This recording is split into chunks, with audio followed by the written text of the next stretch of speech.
ఉమ్మిరి నీదు మోము పైన నా కోసం భరించవా.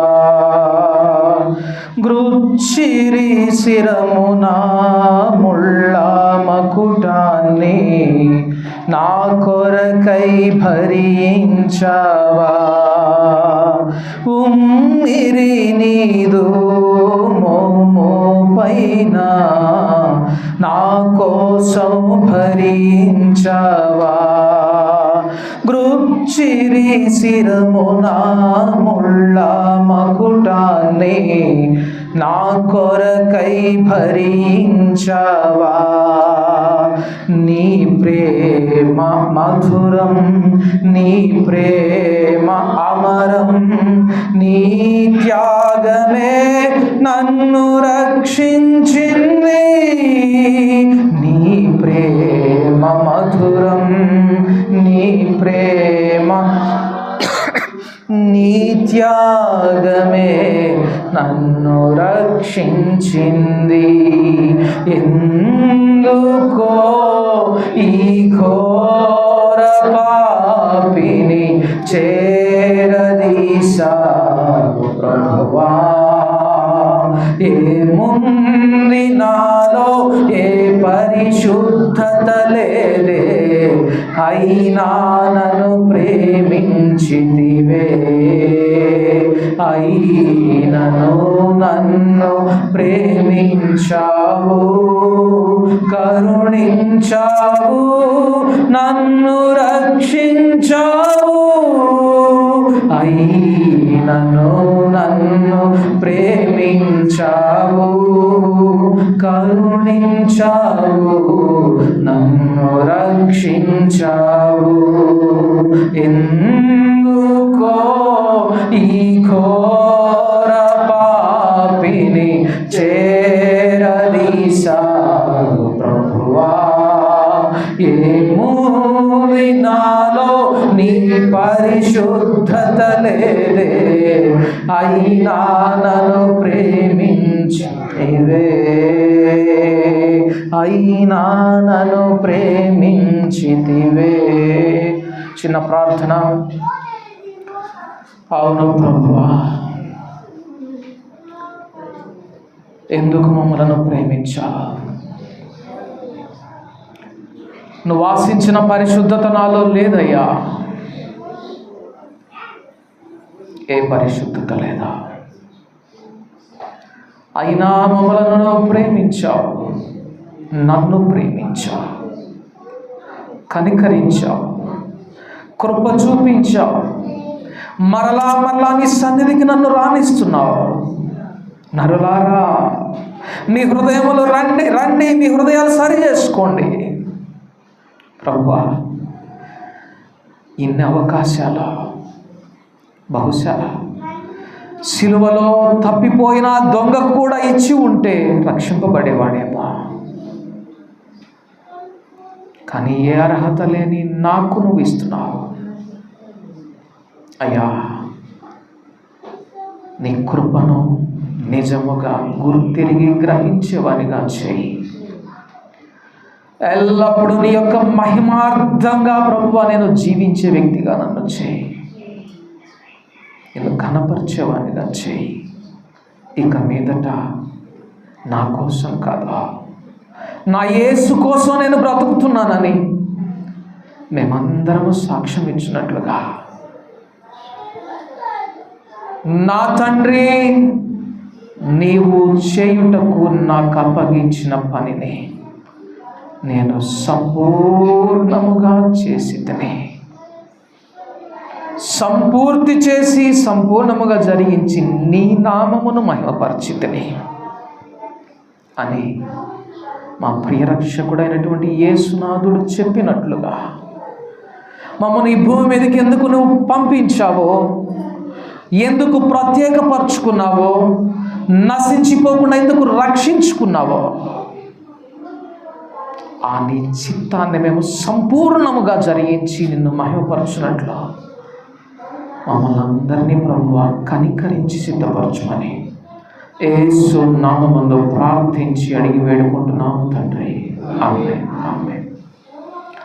కొద్ది నిమిషాలు మనము దేవుని వాక్యాన్ని చూద్దాం. దేవుడు తన దాసుని ద్వారా మన ప్రియ రక్షకుడైనటువంటి యేసునాథుడు సిల్వలో పలికినటువంటి సంపూర్ణ సువార్త, 3.5 సంవత్సరములు ఆయన జరిగించిన పరిచర్య, 3 గంటలలో ఆయన చేసిన సువార్త పరిచర్య, దాన్ని దేవుడు మనకు చక్కగా వివరించి ఉండగా దాన్ని అనుసరించే వారిగా ఉందాం. ఈ దినాన ఒక భిన్నమైన కోణంలో, ఒక ప్రత్యేకమైనటువంటి కోణంలో ఈ వాక్య భాగాల్లో ఒకదాన్ని మనం చూడాలని ప్రభు పేరట ఆశపడుతూ ఉన్నాను. యేసు ప్రభు వారు ఎందు నిమిత్తం ఈ లోకానికి వచ్చారు అని అడిగితే టక్కున మనం చెప్పే ఆన్సర్ ఏంటి? ప్రధానంగా ఏం చెప్తాం? పాపులను రక్షించుటకు క్రీస్తు యేసు ఈ లోకమునకు వచ్చెను. ఒకసారి మన వచనాన్ని చూద్దాం. తిమోతికి రాసినటువంటి మొదటి పత్రిక 1వ అధ్యాయము,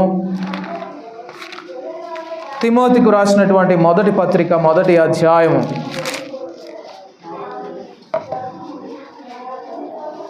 15వ వచనం చూద్దాం. తిమోతికి రాసినటువంటి మొదటి పత్రిక 1వ అధ్యాయము 15వ వచనము. పాపులను రక్షించుటకు క్రీస్తు యేసు లోకమునకు వచ్చనను వాక్యము నమ్మతగినదియు పూర్ణాంగీకారమునకు యోగ్యమైనదియునై ఉన్నది. అట్టి వారిలో నేను ప్రధానుడను అయినను. గమనించండి, పాపులను రక్షించుటకు క్రీస్తు యేసు ఈ లోకమునకు వచ్చనను వాక్యము నమ్మదగినది, పూర్ణ అంగీకారానికి యోగ్యమైనది అయినా అంటున్నాడు. అంటే కానీ అంటున్నాడు. కానీ అనే మాట గూని వంటిది అంటారు, అవునా? కానీ అన్నాడంటే ఇంకేదో ఉంది అని అర్థం. పెళ్లి చూపులకు వెళ్ళారట. ఒక అబ్బాయి కోసం పెళ్లి చూపులకు వెళ్ళారంట తల్లిదండ్రులు.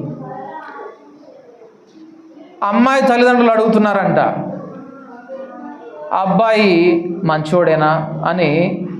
ఈ పెండ్లి కుమారం తరపున వచ్చినటువంటి ఉంటారుగా దూర బంధువులు, ఎవరో ఒకళ్ళు బయట ఉన్న వాళ్ళని పిలిచి అబ్బాయి మంచోడేనా అని అడిగారంట.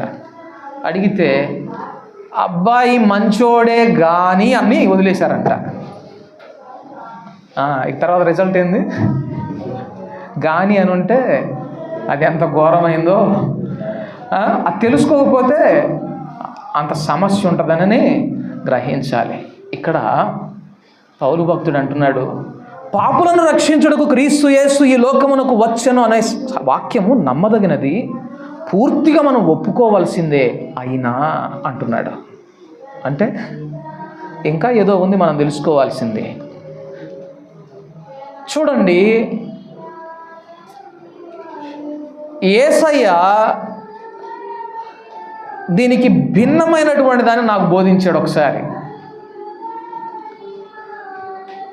పాపులను రక్షించడానికి యేసయ్య వచ్చాడనేది మనందరం ఖచ్చితంగా ఒప్పుకోవాల్సిందే. అదే పౌలు భక్తుడు కూడా అంటున్నాడు. అయితే యేసయ్య వచ్చింది ఇంకొక దాని నిమిత్తం కూడా. ఏంటి అనేది ఒకసారి చూద్దాం. యోహాను సువార్త 9వ అధ్యాయము 39వ వచనం చూద్దాం. యోహాను సువార్త 9వ అధ్యాయము 39వ వచనం. అప్పుడు యేసు చూడని వారు చూడవలెను, చూచువారు గ్రుడ్డివారు కావలెను అను తీర్పు నిమిత్తము నేను ఈ లోకమునకు వచ్చి తినని చెప్పాను. ఎందుకు వచ్చాడంటే యేసయ్య? ఇప్పుడు చెప్పండి, యేసయ్య మాటల్లో చెప్పండి ఆయన ఎందుకు వచ్చాడో. ఆయన తీర్పు తీర్చడానికి వచ్చాడట. ఏమని తీర్పు తీర్చడానికి వచ్చాడు? మరేమమ్మా, మనం చదువుకున్నటువంటి వాక్య భాగం ఒకసారి నేను మళ్ళీ చదువుతాను, అడుగుతాను, చెప్పాలి. అప్పుడు యేసు, చూడని వారు చూడవలెను, చూచువారు గ్రుడ్డివారు కావలెను అను తీర్పు నిమిత్తం నేను ఈ లోకమునకు వచ్చి తినని చెప్పాను. ఇది అక్కడ యేసయ్య అక్కడ రాయబడినటువంటి వాక్యం. ఏ తీర్పు నిమిత్తం అంటే వచ్చింది యేసయ్య? చూచేవాళ్ళేమో గుడ్డివాళ్ళు అవ్వాలి, చూడని వాళ్ళేమో చూడాలనే తీర్పు నిమిత్తం వచ్చాడంట యేసయ్య. మొత్తం మీద యేసు ప్రభు వారు తీర్పు తీర్చుటకు ఈ లోకానికి వచ్చాడు. అందుకే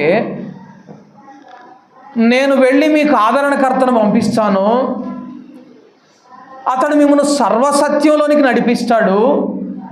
ఆయన వచ్చి పాపమును గూర్చి, నీతిని గూర్చి, ఇంకా తీర్పును గూర్చి ఒప్పింపజేస్తాడు.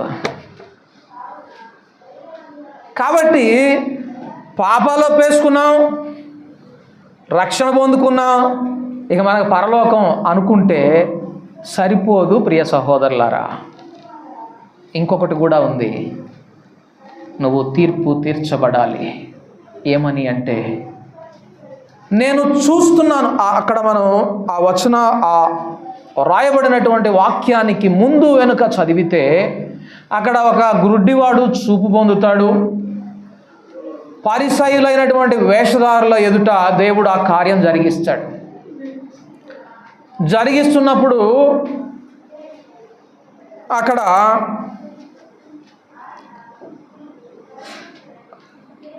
ఆ చూపు పొందినటువంటి వానిని పరిసయ్యులు వెలివేశారట. వెలివేసినప్పుడు మరలా ఆయన్ను కనుగొని యేసయ్య, ఎవరిని? చూపు పొందిన గ్రుడ్డివాణిని యేసయ్య మరలా కనుగొన్నప్పుడు ఆ గ్రుడ్డివానికి తెలియదు ఆయన యేసయ్య రక్షించాడని అప్పటికి. ఎందుకంటే చూపు లేదు అంతకుముందు. చూపు పొందుకున్నాడు, మరలా యేసయ్య అతను కనుగొన్నాడు. పరిసయ్యులు వానిని వెలివేసిరని యేసు విని వానిని కనుగొని, నీవు దేవుని కుమారుని యందు విశ్వాసం ఉంచుచున్నావా అని అడిగాను. అందుకు వాడు, ప్రభువా, నేను ఆయన యందు విశ్వాసం ఉంచుటకు ఆయన ఎవడని అడుగగా యేసు, నీవాయనను చూచుచున్నావు, నీతో మాటలాడుచున్నవాడు ఆయనే అనెను. అంతట వాడు, ప్రభువా, నేను విశ్వసించుచున్నానని చెప్పి ఆయనకు మ్రొక్కెను. గుడ్డివాడు ఏం చేశాడు? చూపు పొందుకున్నాడు. నువ్వు విశ్వసిస్తున్నావా, నీకు చూపించిన వాడిని దేవుని కుమారుడని నమ్ముతున్నావా అంటే వెంటనే ఏం చేశాడు? నమ్ముతున్నానని ఏం చేశాడు? నమ్ముతున్నానని మ్రొక్కాడట. ఆరాధించడం అంటే ఏంటో తెలుసా? మ్రొక్కడం. సాగిల పాడి నిలబడేదాము అని పాడతామా? మ్రొక్కేదాం అని పాడతాం. మ్రొక్కేదాం. సాష్టాంగపడి దేవుని ఎదుట మన ముఖాలు ధూళిలో పెట్టుకొని, దుమ్ములో పెట్టుకొని ఆయనకు మ్రొక్కాలి. అది నిజమైనటువంటి ఆరాధన.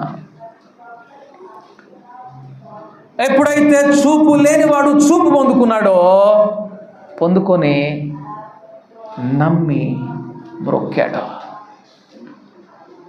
ఇప్పుడు మ్రొక్కని వారెవరో చెప్పాలి. ఎవరు? చూడరో.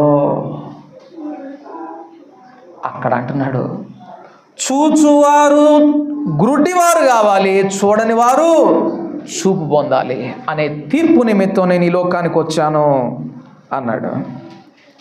ఆయన యొద్ద ఉన్న పరిసయ్యుల్లో కొందరు ఈ మాట విని, మేము గ్రుడ్డివారమా అని అడిగిరి. వెంటనే పరిసయ్యులకు అర్థమైపోయింది, ఈయన మనల్ని వెటకారంగా అంటున్నాడులే అని అర్థమైపోయి, అంటే మేము గుడ్డోళమా అన్నాడు. వెంటనే ఆయన వేసిన ఆ సెటైర్కి వాళ్ళ బుర్రలు పగిలిపోయినాయి. ఏమన్నాడు తెలుసా? చూడండి. అందుకు యేసు, మీరు గ్రుడ్డివారైతే మీకు పాపము లేకపోవును. ఇప్పుడు చెప్పండి, పాపం ఎవరిలో ఉండదండి?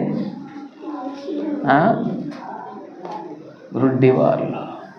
చూపు ఎవరు పొందుకుంటారు? గుడ్డివాడను నాకు చూపివని దేవుణ్ణి శరణు వేడుకునేవారు పొందుకుంటారు. ఎవరు ఆయన ఆరాధిస్తారు? ఆయన ద్వారా చూపు పొందుకున్నవారు ఆయన్ను ఆరాధిస్తారు.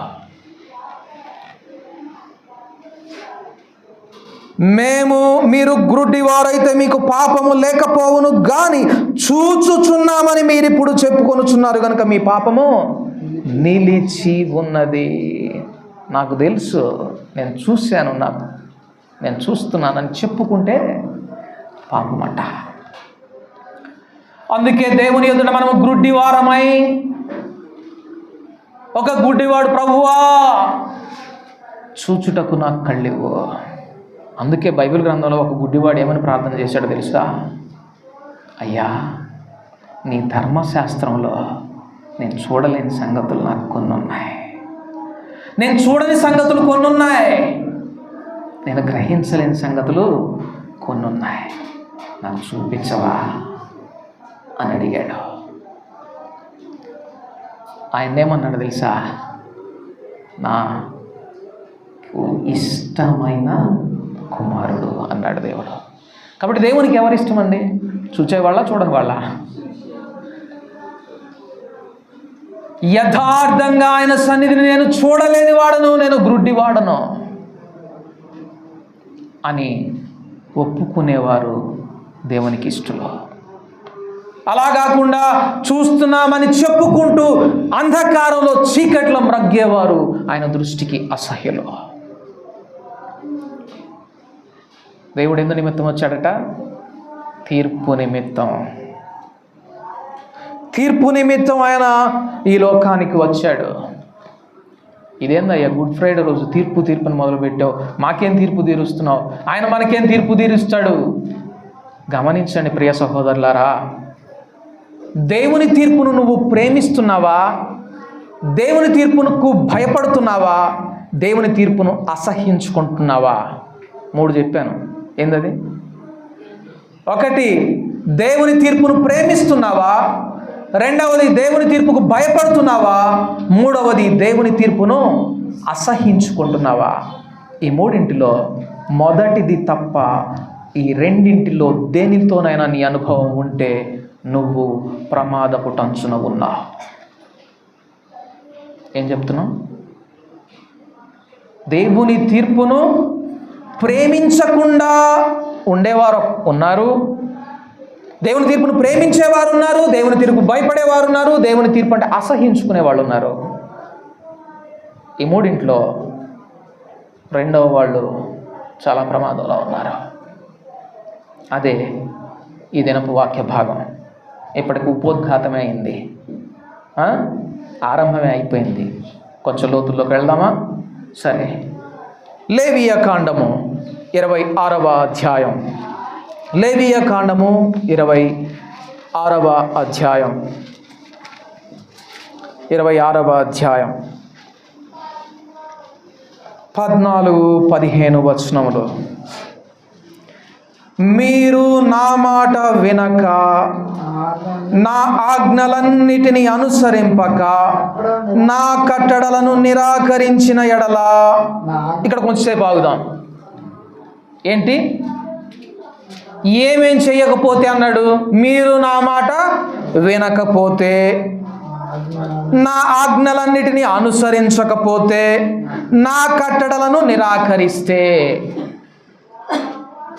గమనించండి, ఇంతటితోనే ఆగిపోకూడదు. దేవుని వాక్యం మనం ఎప్పుడు కూడా సంపూర్ణంగా గ్రహించే వారిగా ఉండాలి. ఎందుకంటే ఆయన ఉపదేశ సారము సత్యం. ఉపదేశం అనలా, ఏమన్నాడు? ఉపదేశ సారం, అన్నీ కలిపి పిండింది సత్యం. ఆ సత్యం సంపూర్ణంగా మనం గ్రహించే వారమై ఉండాలి. ఇక్కడ అంటున్నాడు, నా మాట, నా ఆజ్ఞ, నా కట్టడ, వీటన్నింటినీ మీరు అనుసరించకపోయిన ఎడల. ఇంకొక మాట అంటున్నాడు, నా తీర్పుల నా ఆజ్ఞలన్నిటినీ అనుసరింపక నా నిబంధనను మీరునట్లు మీరు నా తీర్పుల విషయమై అసహించుకొనిన ఎడలా. ఏ కేటగిరీ ఇది? ఇందా చెప్పుకున్నట్లు మూడో కేటగిరీ. ఆయన తీర్పును అసహించుకుంటే, ఇక చదివానంటే మీకు ఇప్పుడే జ్వరం వస్తుంది. ఏం జరుగుతుంది అనేది మీరు ఇంటికి పోయినా చదువుకోండి. దేవుని తీర్పును అసహించుకుంటే చాలా ప్రమాదం. మరి ఏం చేయాలి? దేవుని తీర్పును అసహించుకోకుండా దేవుని తీర్పుకు భయపడాలా? భయపడితే అసలు ఆయన తీర్పు వద్దనే అంటాం, అవునా? కానీ మీకు విషయం తెలుసా, భక్తులు ఆయన తీర్పు కోరుకున్నారు. నా శత్రువుకు తీర్పు తీర్చు అనలేదు. వాళ్ళు ఏమని ప్రార్థన చేశారో ఒకసారి చూద్దాం. కీర్తనల గ్రంథము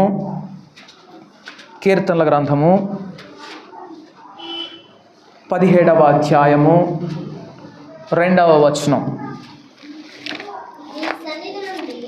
నీ సన్నిధి నుండి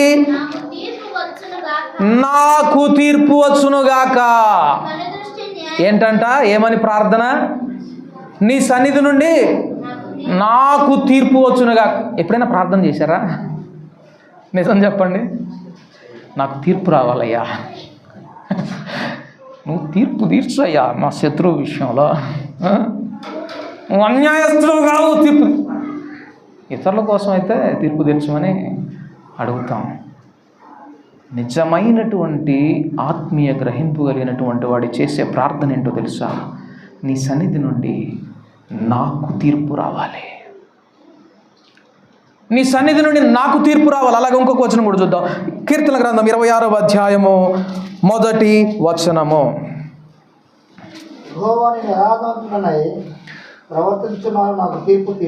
యెహోవా నేను యథార్థవంతుడనై ప్రవర్తించుచున్నాను, నాకు తీర్పు తీర్చుము.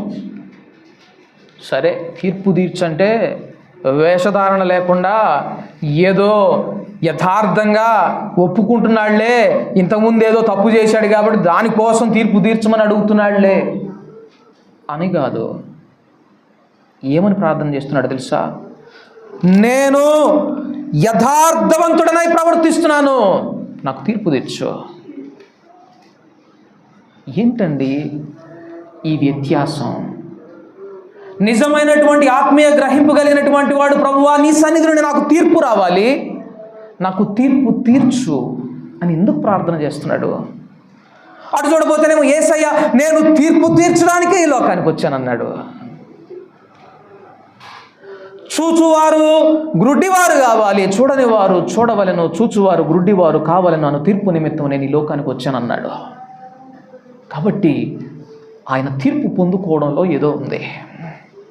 అది మనం గ్రహించకపోతే ఈ దినాన మనం కూర్చొని ఇక్కడ యథావిధిగా మనం పారంపర్యంగా ఆచారంగా ఆయన శిలువ ధ్యానాన్ని ధ్యానించిన వాళ్ళం అవుతాం. ఏంటి దేవుని తీర్పు వెనుక ఉన్న ఉద్దేశ్యం ఏంటి?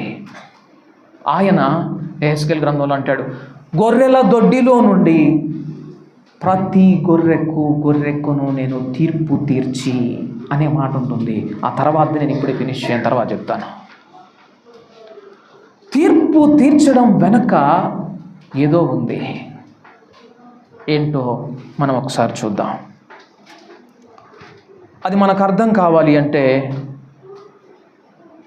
యేసు ప్రభువారు ఈ లోకానికి పాపులను రక్షించడానికే వచ్చాడు. ఇశ్రాయేలును మరి ముఖ్యంగా రక్షించడానికి వచ్చాడు. అయితే యెరూషలేము ఏం చేసింది అంటే ఆయన మాటకు లోబడలేదు, ఆయన మాటను పెడచెవిని పెట్టింది. అప్పుడు ఆయన ఒక ప్రార్థన చేశాడు, ఒక మాట అన్నాడు. తన హృదయంలోంచి వేదన మాటల రూపంలో బయటకు వచ్చింది. ఒకసారి అదేంటో చూద్దాం. మత్తయి సువార్త 23వ అధ్యాయం, మత్తయి సువార్త 23వ అధ్యాయం 37వ వచనం. యెరూషలేమా, యెరూషలేమా, యెరూషలేమా యెరూషలేమా, ప్రవక్తలను చంపుచు నీ యొద్దకు పంపబడిన వారిని రాళ్లతో కొట్టుచును ఉండుదానా. ఏంటండి యెరూషలేము చేసిన పాపం? ప్రవక్తలను చంపుచు తన యొద్దకు పంపిన వారిని రాళ్లతో కొట్టుచూ ఉన్నదట. దాన్ని చూచి యెరూషలేమా యెరూషలేమా, ప్రవక్తలను చంపుచు నీ యొద్దకు పంపబడిన వారిని రాళ్లతో కొట్టుచును ఉండుదానా. కోడి తన పిల్లలను రెక్కల క్రిందికి ఎలాగూ చేర్చుకొనునో, అలాగే నేనును నీ పిల్లలను ఎన్నో మారులు చేర్చుకొనవలెనని ఉంటేనే కానీ మీరు వల్లకపోతిరే. ఏం జరుగుతుందండి? కోడి రెక్కల క్రింద కోడి పిల్లలు ఆశ్రయము పొందకపోతే ఏం జరుగుతుంది చెప్పండి? గ్రద్దలకు ఆహారం అయిపోతుంది, ఆకాశ పక్షులకు ఆహారం అయిపోతాయి, కాకులకు ఆహారం అయిపోతాయి. నీ హృదయంలో విత్తబడకుండా వాక్యము ఆకాశ పక్షులు ఎత్తుకొని పోవడానికి కారణం ఏంటో తెలుసా? ఆయన రెక్కల క్రిందకు రావాలని నువ్వు లోబడ్డం లేదు. నీకు ఇష్టం లేదు ఆయన రెక్కల క్రిందకు రావడం. అయ్యో యెరూషలేమా యెరూషలేమా,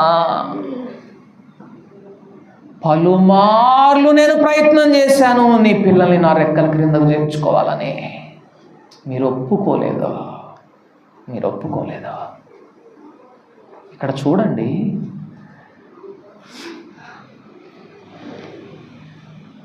పలుమారులు నేను మీ పిల్లలను నా రెక్కల క్రింద తీసుకోవాలని అంటున్నాడు.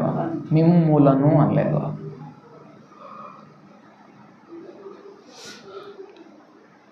మీ పిల్లలను నా రెక్కల క్రిందకు చేర్చుకోవాలని నేను ఆశపడ్డాను, కానీ మీ పిల్లలు కాదు ఒప్పుకోండి. మీరు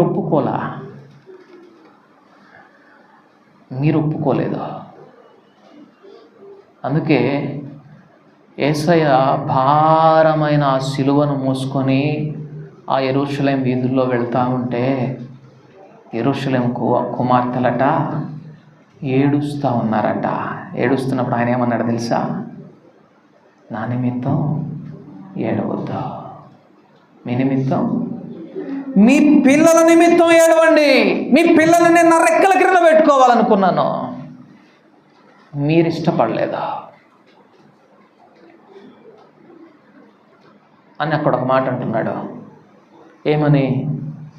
నీ పిల్లలను ఎన్నో మార్లు చేర్చుకొనవలనని ఉంటుంది, కానీ మీరు వల్లకపోతే ఇదిగో మీ ఇల్లు మీకు విడువబడి ఉన్నది. తీర్పు అక్కడ వచ్చేసింది. మీ ఇల్లు మీకు విడువబడి ఉన్నది అన్నాడు.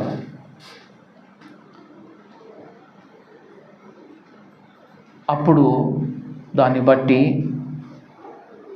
యెరూషలేము పరిస్థితి కానీ, అనగా లోబడని యెరూషలేము పరిస్థితి కానీ, లోబడని క్రైస్తవుని పరిస్థితి కానీ, విశ్వాసి పరిస్థితి కానీ, సహోదరి పరిస్థితి కానీ ఏంటి? విడవబడి ఉండడం. అది తీర్పు. అయితే సిలువలో ఒక అద్భుత ఆశ్చర్య కార్యం జరిగింది. సిలువలో ఒక ఆశ్చర్యము, ఒక అద్భుతం జరిగింది. ఏం జరిగిందో తెలుసా? కనికరము తీర్పును మించి అతిశయపడింది. Mercy triumpheth over judgement. కనికరము తీర్పును మించి అతిశయపడింది. అందుకే మొట్టమొదటికి వచ్చిన మాట ఏంటో తెలుసా? తండ్రి క్షమించయ్యా, కనికరించయ్యా, దారి చూపించయ్యా. లోబడని వాళ్ళకి అసలు ఏం జరగాలండి? ఎన్ని మార్లు ప్రయత్నించినా కూడా విననొల్లని వారికి ఏం జరగాలో తెలుసా? విడువబడవలసినటువంటి తీర్పు వారికి విధించబడవలసి ఉన్నది. కానీ శిలువలో జరిగినటువంటి అద్భుతం ఏంటో తెలుసా? తీర్పును మించిన కనికరం కనబడింది. ఇది నేను అన్ని మాటల గురించి చెప్పబోవడం లేదు, కానీ ఆ మొదటి మాట తీర్పునకు గురి అవ్వవలసినటువంటి నన్ను ఆయన కనికరానికి చేర్చింది. ఇప్పుడు మనము ఆ భక్తులు చేసిన ప్రార్థనని ఒకసారి చూద్దాం.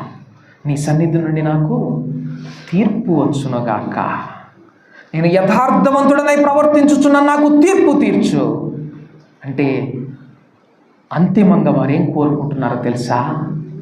నీ కనికరం మాకు కావాలి. ఎందుకంటే ఎప్పుడైతే నీవు తీర్పు తీర్చుతావో దాన్ని అనుసరించి దాన్ని అధిగమించి వచ్చేది ఏంటో తెలుసా? నీ కనికరం. నిజమైన క్రైస్తవుడు చేసే ప్రార్థన యొక్క ఫలితం ఏంటో తెలుసా? ఆయన కనికరం, ఆయన కనికరం, ఆయన కృప. తీర్పు తీర్చమని అడిగినప్పుడు ఆయన కనికరం, ఆయన కృప మనకు దొరుకుతాయి.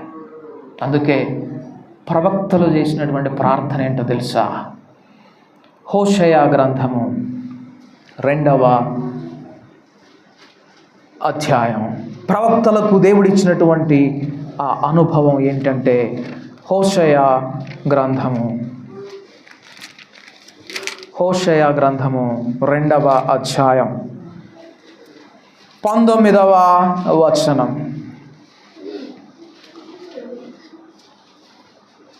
హోషేయ గ్రంథము 2వ అధ్యాయము 19వ వచనం.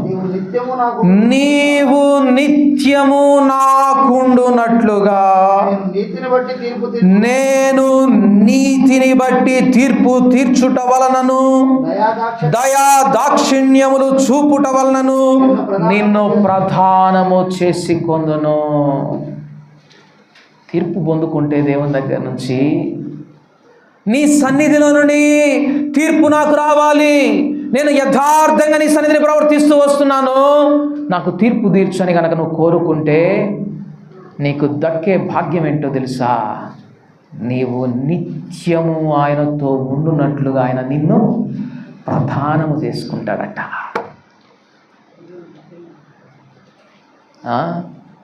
అప్పుడు వాడతావు, నేనెరుగుదును ఒక స్నేహితుని, అతడెంతో పరిశుద్ధుడు, ఆ పరిశుద్ధుడే నా జీవన రక్షణ కారణ భూతుడు, అతడే యేసుడు, అతడే క్రీస్తుడు, అతడే యేసుడు, అతడే క్రీస్తుడు. అప్పుడు వాడతావు, నా ప్రధాన పురుషుడు, నన్ను ప్రధానం చేసుకున్నటువంటి నా స్నేహితుడు, నేను ఎరిగిన ఒకే ఒక్క పురుషుడు, ఒకే ఒక్క స్నేహితుడు. ఆయన సన్నిధి నుండి మనకి తీర్పు వస్తే ఆయన మనలను ప్రధానము చేసుకుంటాడట. యెషయా గ్రంథము 4వ అధ్యాయం. యెషయా గ్రంథము 4వ అధ్యాయం 4వ వచనం కూడా ఒకసారి చూద్దాం. తీర్పు తీర్చు ఆత్మ వలన దహించు ఆత్మ వలన ప్రభు సియోను కుమార్తెలకున్న కల్మషమును కడిగి వేయునప్పుడు యెరూషలేమునకు తగిలిన రక్తమును దాని మధ్య నుండి తీసివేసి దాని శుద్ధి చేయునప్పుడు.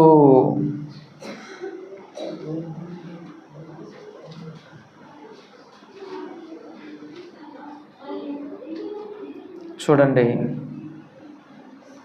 ఎప్పుడు దేవుని మహిమ మనకు అనుగ్రహించబడుతుందంటే తీర్పు తీర్చు ఆత్మ వలన మరియు దహించు ఆత్మ వలన మనలను ఆయన మనకుండిన కల్మషాన్ని కడిగి వేసినప్పుడు, అందుకే దేవుని సన్నిధి నుండి రమ్మని తీర్పు తీర్చబడాలని ఎందుకు ప్రార్థించారో తెలుసా? ఇప్పుడు అర్థమవుతుందా?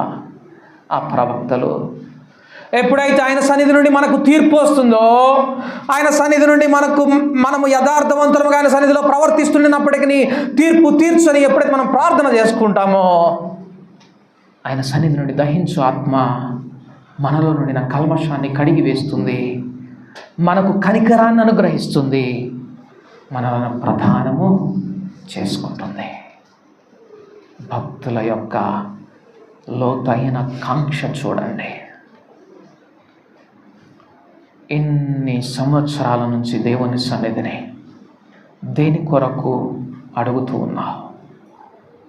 ఒక్క దినమైనా ప్రభువా నీ సన్నిధి నుండి నాకు తీర్పు రావాలి, నీ సన్నిధి నుండి నాకు తీర్పు తీర్చబడాలి. ఎందుకంటే నీ కనికరము నీ తీర్పును మించి అతిశయపడుతుంది. నువ్వు నన్ను ప్రదానము చేసుకుంటావు, నాలో ఉండిన కల్మషాన్ని కడిగి వేస్తావు, దహించు ఆత్మతో నన్ను నింపుతావు అని ఏనాడైనా ప్రార్థించామా? సిలువలో జరిగిన ఆ గొప్ప కార్యం వలన వాస్తవానికి మనకు తీర్పు తీర్చబడాలి. ఏమనంటే చూచువారు గ్రుడ్డివారు కావాలి, వేషధారులకు తీర్పు తీర్చబడాలి. నేను భక్తి చక్కగా చేస్తున్నాను అనుకుంటున్న వాడు తొట్రుపడాలి, పెళ్ళగింపబడాలి. కానీ సిలువలో ఏం జరిగిందో తెలుసా? కనికరము తీర్పును మించి పనిచేసింది, తీర్పును మించి పనిచేసింది. అందును బట్టే ఆయన మనకు ప్రధాన యాజకుడు అయ్యాడు. అందును బట్టే ఆయన మనకు సరిపోయిన దేవుడు అయ్యాడు, మనకు చాలిన దేవుడు అయ్యాడు, మనము నమ్మదగిన ఆశ్రయదుర్గం అయ్యాడు, మనకు ముందుగా పరుగెత్తిన వాడయ్యాడు, మన విశ్వాసమునకు కర్త అయ్యాడు, దానిని కొనసాగించువాడయ్యాడు. ఆయన ఊరికే మనకు రక్షకుడు అవ్వలేదు, ఆయన తండ్రి ఇష్టాన్ని మాత్రమే జరిగించడం వలన మనకు రక్షకుడు అవ్వలేదు.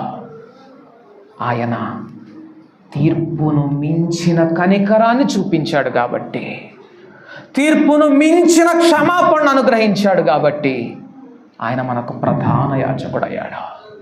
అందుకే హెబ్రీయులకు రాసిన పత్రిక 7వ అధ్యాయం 26వ వచనంలో ఇట్టి ప్రధాన యాజకుడు మనకు సరిపోయినవాడు, ఇట్టి ప్రధాన యాజకుడు మనకు సరిపోయినవాడు.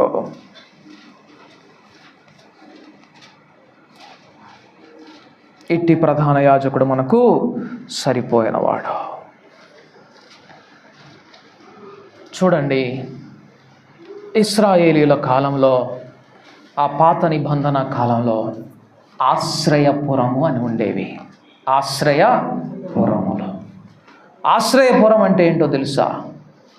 ఎవరైనా పొరపాటున నరహత్య చేస్తే, అసలు నరహత్య యొక్క ఫలితం ఏంటంటే శిక్ష పొందాలి, మరణ శిక్ష పొందాలి. అయితే వాడు కావాలని చేయలేదు, పొరపాటున జరిగిందనుకోండి, అప్పుడు వాడు పరుగెత్తుకొని పోయి ఆశ్రయపురంలో చూస్తే, ఆశ్రయపురంలో వచ్చి అక్కడనే ఉంటే వాడికి క్షమాపణ. ఎంతకాలం ఉండాలి వాడు అక్కడ? అక్కడ ఒక విచిత్రమైన నియమం ఉండేది, ఏంటో తెలుసు? యాజకుడు చచ్చిపోయేదాకా. ఇదేంది? శత్రువు చచ్చిపోయేదాకా కాదు. ఎవరైనా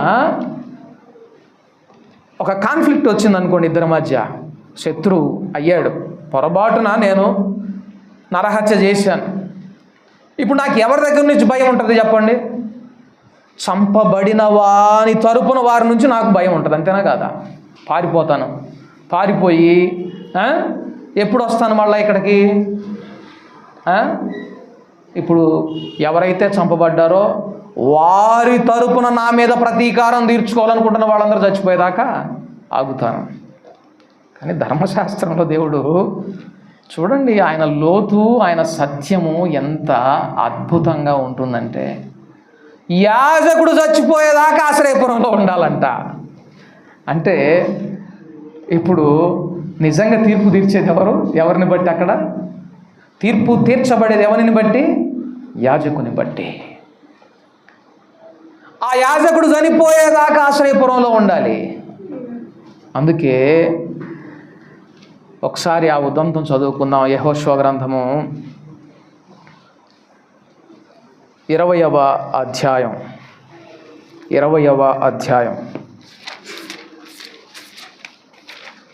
యెహోషువ గ్రంథము 20వ అధ్యాయం.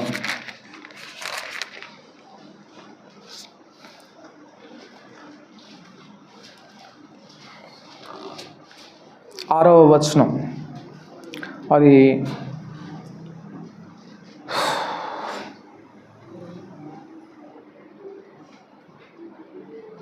5వ వచనం నుంచి చదువుకుందాం. హత్య విషయంలో ప్రతిహత్య చేయువాడు వానిని తరిమిన ఎడల వాని చేతికి ఆ నరహంతకుని అప్పగింపకూడదు. ఏలయనగా అతడు పొరపాటున తన పొరుగు వాని చంపెను గాని అంతకు మునుపు వాని యందు పగ పట్టలేదు. అతడు తీర్పు నొందుటకై సమాజమును ఎదుట నిలుచు వరకును, తరువాత ఆ దినములలోనున్న యాజకుడు మరణము నొందు వరకును ఆ పురములోనే నివసింపవలెను. తరువాత ఆ నరహంతకుడు ఏ పట్టణం నుండి పారిపోయినో ఆ పట్టణమునకు తన ఇంటికి తిరిగి రావలెను. అయితే యేసు ప్రభు వారు యెరూషలేము గురించి కనికరంతో వేసిన కేక ఏంటి? యెరూషలేమా, యెరూషలేమా, ప్రవక్తలను చంపుచు రాళ్లతో కొట్టుచూ ఉన్నదానా, పలుమార్లు నేను నీ పిల్లలను నా రెక్కల క్రిందకు చేర్చుకోవాలని చూశాను కానీ నువ్వు వల్ల పడకపోతివి. ఇప్పుడు ఈ నరహత్య లేకపోతే హత్య చేసినటువంటి ప్రవక్తలను చంపినటువంటి ఈ యెరూషలేముకు ఎప్పుడు విడుదల తెలుసా? ఆ యాజకుడు చనిపోవాలి. అదే జరిగింది సిలువలో. ఆ ప్రధాన యాజకుడు చంపబడ్డాడు. ఫలితంగా ఆశ్రయపురం నుంచి బయటకు రాగలిగింది యెరూషలేము తిరిగి తన స్థానానికి. మనము కూడా పలుమార్లు ఆయన హత్య చేశాం.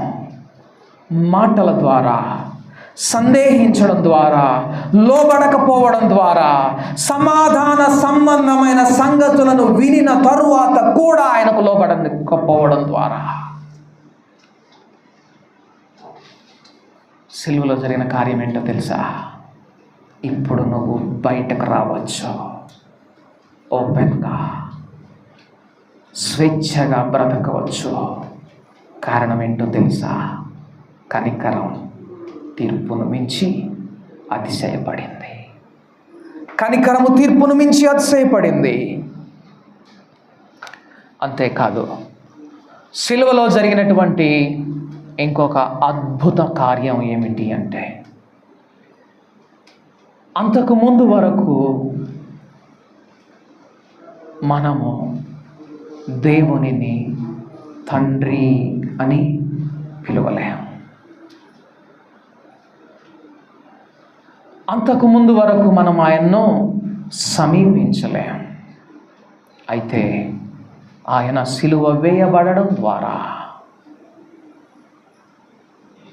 ఆయన మరణమునకు అప్పగింపబడడం ద్వారా, తన ఆత్మను తండ్రి చేతికి అప్పగించడం ద్వారా మనకు పరిశుద్ధాత్ముడు అనుగ్రహించబడ్డాడు. ఈయనొచ్చి మనలో నివసించి మనలో నుంచి ఏమని ప్రార్థన చేస్తాడట?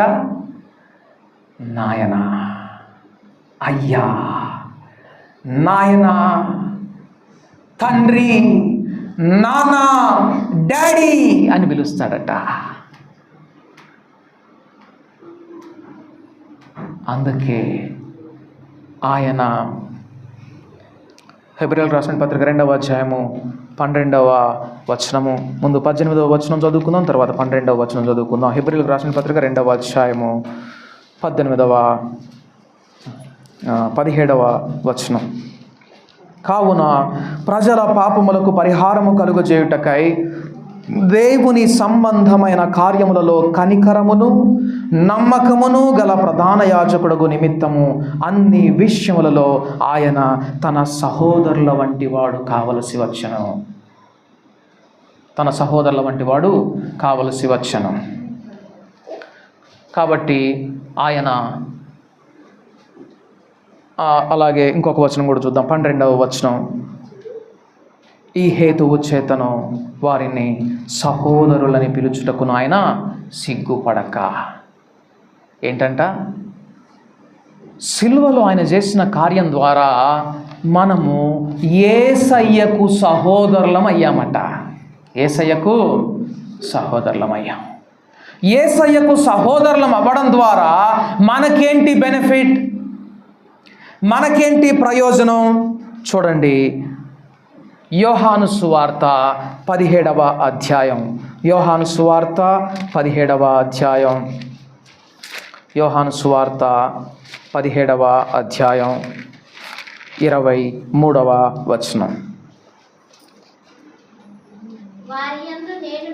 వారి యందు నేనును నా యందు నీవును ఉండుట వలన వారు సంపూర్ణులుగా చేయబడి ఏకముగా ఉన్నందున నీవు నన్ను పంపితివనియు నీవు నన్ను ప్రేమించినట్టే వారిని కూడా ప్రేమించితివనియు.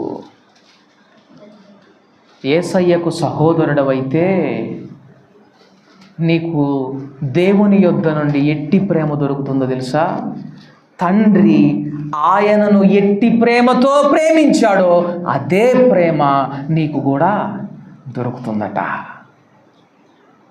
అంటే యేసయ్యను ప్రేమించినటువంటి ఆ దేవుని ప్రేమ నీకు దొరుకుతుంది. ఈ సిలువ త్యాగం వలన నీకెంతటి భాగ్యం దొరికిందో తెలుసా? నాకెంతటి భాగ్యం దొరికిందో తెలుసా?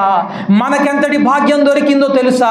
తండ్రి అయినటువంటి దేవుడు ఏ పాపము ఎరుగనటువంటి తన ఇష్టాన్ని సంపూర్తిగా జరిగించినటువంటి యేసయ్యను ఎట్టి ప్రేమతో ప్రేమించాడో అదే ప్రేమ నీకును నాకును అనుగ్రహించబడింది. సిలువలో జరిగినటువంటి విషయం కనికరము తీర్పును మించి అతిశయపడింది. మనకు తండ్రి ప్రేమను, తండ్రి అయిన దేవుని ప్రేమను క్రీస్తుతో సమానంగా మనకు అనుగ్రహించింది.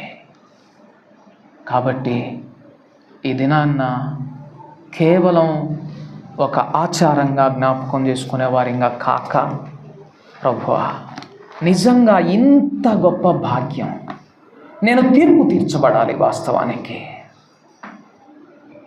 నేను నా విధికి నా గతికి విడిచిపెట్టబడాలి. కానీ నువ్వు సిలువలో పలికిన ఆ మొట్టమొదటి మాట లేకపోతే ఏం జరిగేదో తెలుసా? నా మీద తీర్పు వచ్చేది. దాని ఫలితం నేను ఇప్పటికే నేను నరకపాత్రుడను అయిపోయి ఉండవలసినటువంటిది. అడ్డగించింది ఏంటో తెలుసా? సిలువలో పలికిన మొట్టమొదటి మాట. ఆ మొట్టమొదటి మాటను బట్టి దేవునికి కృతజ్ఞతాస్తుతులు చెల్లించి మనము కూడా ఆ మార్గంలో నడుపుతామా? ప్రార్థన చేసుకుందాం. పరిశుద్ధుడా తండ్రి, నీకు వందనాలు, స్తుతులు, స్తోత్రాలు. మా గొప్ప దేవా, నిజంగా నీవు పాపులను రక్షించుటకు ఈ లోకానికి వచ్చావన్నమాట నమ్మదగినది, పూర్తిగా మేము ఒప్పుకోదగినదే. అయినప్పటికీ నీవు కనికరాన్ని చూపించడానికి వచ్చావనేది మరి వాస్తవం ప్రభువా. నేను తీర్పు తీర్చబడడానికే నియమింపబడి ఉండగా నీ యొక్క కనికరము, నీ యొక్క క్షమాపణ ఇదిగో నీ తీర్పును మించి అతిశయపడినట్లుగా, నన్ను నీతో ప్రధానము చేసుకున్నట్లుగా, నాలో కల్మషము పోవునట్లుగా దహించు అగ్నితో నన్ను నింపుట ద్వారా ప్రభువా నీతో సమాన వారసునిగా నన్ను చేసింది. ఇది ఎంత గొప్ప భాగ్యమయ్యా! ఇందుకు నేను నిత్యము నీకు రుణపడి కృతజ్ఞతాస్తుతులు చెల్లిస్తూ నిరంతరము నిన్ను మహిమపరచునట్లుగా, నీవు ఆజ్ఞాపించిన విధముగా నా సిలువనెత్తుకొని ప్రతిదినం నిన్ను వెంబడించినట్లుగా, పానార్పణము పోయబడినట్లుగా తండ్రి. అంతేకాదు, నా శత్రువుల నిమిత్తం విజ్ఞాపన చేయనట్లుగా, కేవలం క్షమాపణ కొరకు మాత్రమే కాదు, విజ్ఞాపన. అంతేకాదు, ఎవడు విరిగి నలిగిన వాడై, ఎవడు దీనుడై నలిగిన హృదయం కలిగిన వాడై నా మాట విని వణుకుచుండునో వారిని దృష్టించుచున్నాను అన్నట్లు, ఇదిగో దీనుడై నలిగిన వాడై ఆ దొంగ అడిగిన క్షమాపణ వానికి అనుగ్రహించబడింది ప్రభువా. అంతేకాదు, మా యొక్క పరిస్థితులలో మాకు ఇవ్వబడినటువంటి బాధ్యత, ఒకవేళ మేము నా పరిస్థితి బాగోలేదు కనుక నేను ఆ బాధ్యత జరిగించలేకపోతున్నానని తప్పించుకొనకుండా, సిలువలో సైతం నువ్వు సంపూర్ణ బాధ్యత నెరవేర్చిన వానిగా మేము కూడా అలాంటి వారిగా ఉండనట్లు. అంతేకాదు, దాహము కలిగి నా నాలుక నా దవడను అంటుకొనుచున్నది, ఏలీ ఏలీ లామా సబక్తాని, నా దేవా నా దేవా నా చెయ్యి ఎందుకు విడిచితివి. ఇదిగో నేను తప్పివచ్చున్నాను. సమాప్తమైనది తండ్రి. నువ్వు నాకు చేయుటకు అప్పగించిన ఈ పని నేను సంపూర్తిగా జరిగించి, ఇదిగో నీ నామాన్ని మహిమపరచాను. నా ఆత్మని నీ చేతికి అప్పగించుకుంటున్నాను ప్రభువా. ఈ విధంగా మేమందరం సంపూర్ణమైనటువంటి ఆత్మీయ జీవితం జీవించి తండ్రి, నీ సన్నిధి నుండి నాకు తీర్పు రావాలి. నేను యథార్థ హృదయముతో జీవించుచున్నాను. నీ సన్నిధి నుండి నాకు తీర్పు వచ్చును గాక. ఎందుకంటే ఆ తీర్పు వెనుక కనికరం ఉంటుంది. ఆ తీర్పు వెనుక నన్ను ప్రధానం చేసుకోవడం ఉంటుంది. ఆ తీర్పు వెనుక నాలో ఉన్న కల్మషాన్ని తీసేయడం ఉంటుంది. ఆ తీర్పు వెనుక నన్ను దహించు అగ్నితో నింపే ఆత్మీయ అభిషేకం ఉంటుంది గనుక, అంతేకాదు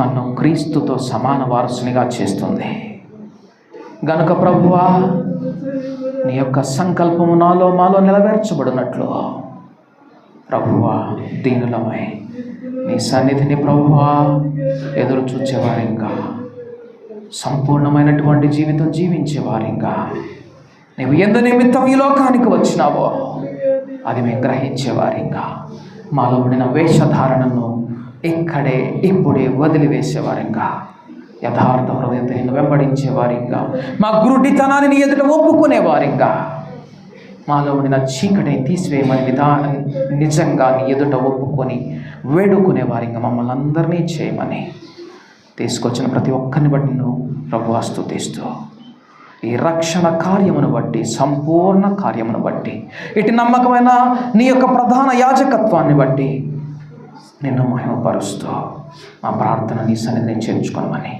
మమ్మల్ని ప్రధానము చేసుకునమని, మాలో ఉండిన కల్మషమును తీసివేయమని యేసు నామమున ప్రార్థించి అడిగి వేడుకుంటున్నాము తండ్రి. ఆమేన్. మన తండ్రి అయిన దేవుని యొక్క ప్రేమయు, మన ప్రభువైన యేసుక్రీస్తు యొక్క కృపయు, పరిశుద్ధాత్మ యొక్క సన్నిధి సహవాసము మనకందరికీ దొరికి యేసు ప్రభు వారు చెప్పినట్లుగా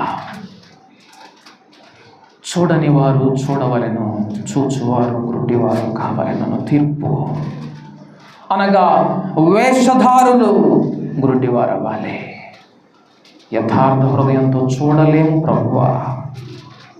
నేను గ్రహించలేకపోతా ఉన్నాను, చూడలేకపోతా ఉన్నాను అని మొరపెట్టువారు చూచున్నట్లుగా కృప అనుగ్రహించమని యేసు నామమున ముందు ప్రార్థించి అడిగి పెట్టుకుంటున్నాం తండ్రి. ఆమేన్.